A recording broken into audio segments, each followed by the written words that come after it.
So hi guys, welcome back. In this video we will see how to add your Outlook email to Gmail. Okay, so guys, if you want to add your Outlook email to Gmail, so guys, it is very easy.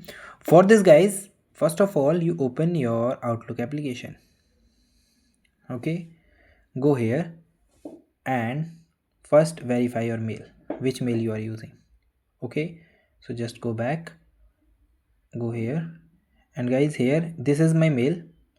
Okay, after that go to home screen and open your Gmail.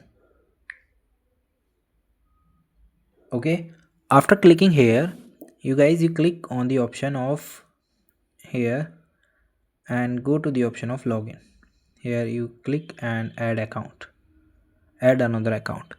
Okay, when you select it, so guys, here you see setup mail and it show your Outlook, Hotmail and live. So just click here.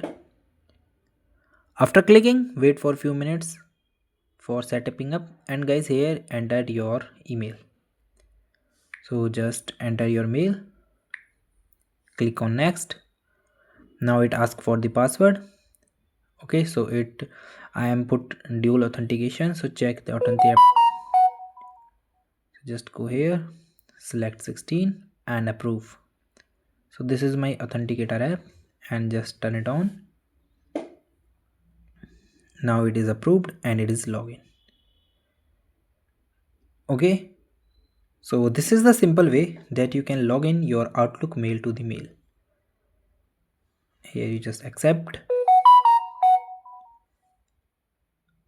and go back, and guys, your email is logged in. Okay, so guys, thank you and have a nice day, and guys, subscribe our YouTube channel for the further informations. I hope this video is very helpful for you. Here you get your notification about new app have been access your data.